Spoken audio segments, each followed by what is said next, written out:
Saudaraku yang kami cintai, mungkin kita merasa ada yang banyak aneh di akhir zaman ini.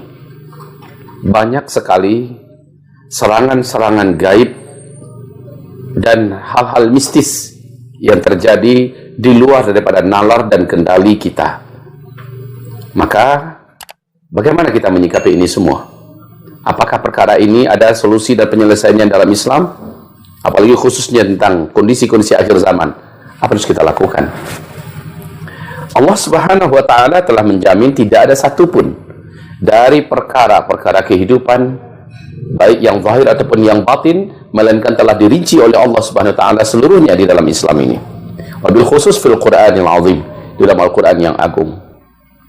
Saudara-saudaraku, dalam akidah dan keyakinan kita, atau seperti minimal yang saya sampaikan, bahwa kondisi pada hari ini sesungguhnya dari tanda-tanda alam yang ditunjukkan oleh Rasulullah SAW di dalam hadis sahih diriwayatkan oleh Imam Muslim yang diceritakan oleh Fatimah binti Qais radhiyallahu anha, di mana Rasulullah berdialog dengan Tamim Ad-Dari yang baru saja kembali dari tengah laut Yaman dan berjumpa dengan sosok atau figur manusia yang sangat aneh dan unik, kokoh dan kekar, terkapar dalam keadaan dibelenggu kaki-kakinya dan tangannya dan lehernya.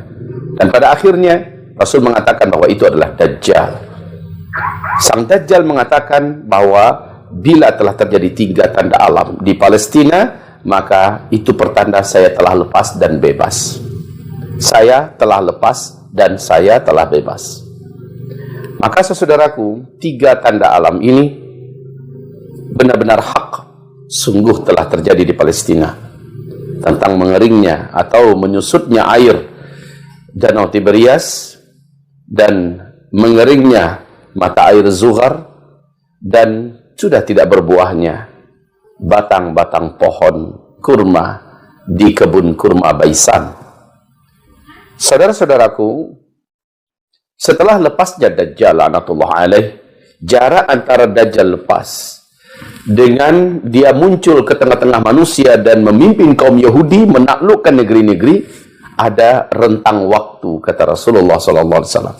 Rasul menyebutkan 40, tetapi tidak diketahui pasti itu 40 hari, 40 jam, 40 minggu, 40 bulan, 40 tahun. Maka selama Rasul tidak memastikan, kita juga tidak punya hak untuk memberikan kepastian. Tapi yang pasti bahwa Dajjal telah lepas dengan dia muncul dan memimpin Yahudi untuk menguasai negeri-negeri seluruh dunia. Ada jarak waktu, dan jarak waktu itulah kita saat ini hidup. Saudara-saudaraku, sahabat-sahabatku, di dalam riwayat yang lain Rasulullah SAW menyebutkan bahwa Dajjal laknatullah alaih, ketika dia telah lepas, maka dia akan membebaskan setan-setan terkuat, setan-setan terjahat yang pernah dipenjarakan oleh Nabiullah Sulaiman alaihissalam. Dajjal lah yang melepaskannya, dan terjadilah kolaborasi, sumpah setia dan persaudaraan sejati antara pimpinan tertinggi bangsa syaitan, ya, dengan pimpinan tertinggi penjahat manusia di muka bumi ini, yaitu Dajjal. Siapa dia? Antara Dajjal dan Iblis laknatullah alaih. Jadi tentara-tentara terkuat Dajjal dari bangsa setan telah dilepaskan oleh Dajjal, dan Iblis telah membuat baiat bersama dengan Dajjal untuk bersama-sama memperbanyak calon ahli neraka. Di fase kita, di fase keempat ini, apa yang harus kita lakukan? Saudara-saudaraku yang kami cintai, jangan heran kalau makar Dajjal, fitnah Dajjal pada hari ini benar-benar sedang menggurita dan membungkus bumi kita. Hampir-hampir tidak ada satupun ruangan dari kehidupan kita melainkan diisi oleh fitnah Masih Dajjal. Maka yang paling mutlak dan total harus dilakukan adalah perlindungan maksimal dan memohon perlindungan maksimal kepada Allah Rabbul Alamin agar Allah menjaga kita, menjaga istri kita, menjaga keluarga besar kita, menjaga anak keturunan kita dari fitnah Masih Dajjal. Rasulullah SAW memberikan gambaran bagaimana perlunya kita membaca surah Al-Kahfi di setiap Kamis malam Jumat.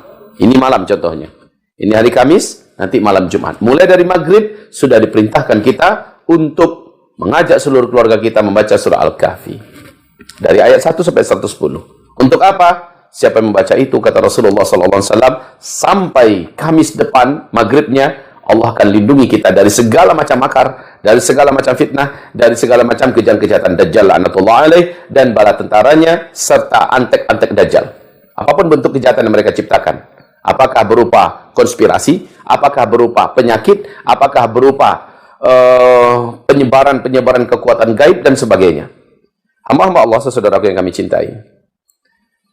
Saya memiliki keberanian mengatakan, semua yang sedang terjadi, di mana jumlah kejahatannya semakin padat, semakin masif, dan ada di seluruh negeri, ada di seluruh negara, hampir di setiap daratan muka bumi ini, di setiap lembahnya, di setiap gunungnya, perbukitannya, seluruh kejahatan yang terjadi tidak lepas daripada kerja keras daripada tangan-tangan Dajjal la'natullah alaih.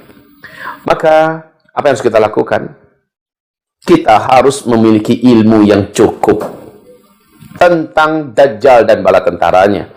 Kita harus memiliki kapasitas ilmu yang cukup tentang perbaikan, perlindungan, penjagaan yang harus kita terapkan pada diri kita dan kita bungkuskan keluarga kita. Kita harus rajin lagi belajar. Bacalah dan baca, bertanyalah dan bertanya, dengarkanlah dan dengar ulama-ulama kita memberikan penjelasan dan uraian. Saudaraku, ini akhir zaman. Kalau hanya sekedar perut lapar, paling banter bila makanan tidak ada, kita meninggal dunia. Dan itu tidak membahayakan akhirat kita. Kalau hanya sekedar penyakit, paling banter, kita tidak ditemukan obatnya, lalu kita meninggal dunia. Dan itu tidak membahayakan akhirat kita, insyaAllah ta'ala. Kalau seandainya terjadi gempa bumi, kalau terjadi kebakaran, kalau terjadi petaka gunung meletus, tsunami, dan sebagainya, paling-paling ujungnya hanyalah kematian, hancurnya apa yang kita punya. Dan itu tidak membahayakan akhirat kita. Tapi ingat, kemunculan Dajjal, sebelum kemunculan Dajjal, yang banyak terjadi adalah paginya masih ada iman, sorenya sudah kafir. Ada orang yang sorenya masih ada iman, tiba-tiba paginya sudah kafir. Kalau kafir, maka di akhirat dia tidak akan pernah selamat, kehidupan abadi dia tidak akan pernah selamat. Dia akan berada di satu tempat yang paling terlaknat, dan tempat itu akan menjadi penghuninya kekal di dalamnya selama-lamanya, neraka Jahannam. Inilah yang paling dikhawatirkan ibarat Allah yang kami muliakan.